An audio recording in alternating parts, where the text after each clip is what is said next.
আমাদের গ্রামটা অনেক সুন্দর লাগে আমার। হ্যাঁ ভাই, আজকে আমাদের গ্রামে পুজো হচ্ছিল, আর সেই পুজো দেখতে আসলাম। আর একটা হনু দেখি এখানে ভাই চেপে আছে, আমাদের হনুমান, মানে জয় শ্রীরাম, যাই হোক, এখানে চেপে আছে। আর আজকে আমাদের গ্রামে একটা পুজো হচ্ছে, যেটাকে বলে আমাদের ধর্মরাজ পুজো।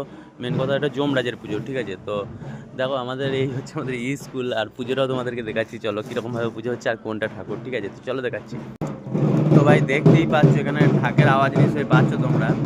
আর ঠাকুর আছে ঠিক দেখা যাচ্ছে না, কেননা তোমাদেরকে দেখাতে চাইছি, দেখি দেখাতে পারি নাকি। হয়তো এখন পারবো না, কেননা ভেতরে আছে তো। তো ভাই তোমরা দেখতে পাচ্ছ, আমি জুম করে হালকা দেখাচ্ছি। আহ, এই যে ভাই দেখো, এই যে মালা ফালাগুলো দেখতে পাচ্ছ, এখানেই হচ্ছে ঠাকুর, ঠিক আছে? আরও এগিয়ে আসবে, কেননা এখনও ভাই দেখো বাস আমাদের গ্রামে ভাই এখনও দাঁড়িয়ে আছে, যেতে পারছে না এই ঠাকুরটার জন্য। তবে যাই হোক, এখন ঠাকুরটা এগিয়ে আসবে, আরও ভিডিও তোমাদেরকে দেবো। এই ভিডিওটা কেমন লাগলো লাইক শেয়ার সাবস্ক্রাইব করে আমাকে বুঝিয়ে দাও, আর কমেন্ট করতে জানাবে না যে এই পুজোটা তোমাদের কোন কোন গ্রামে হয়, ঠিক আছে? তোমাদের কাদের কাদের গ্রামে যে এই পুজোটা হয় সেটা আমাকে কমেন্টে জানাতে ভুলবে না। চলো টাটা।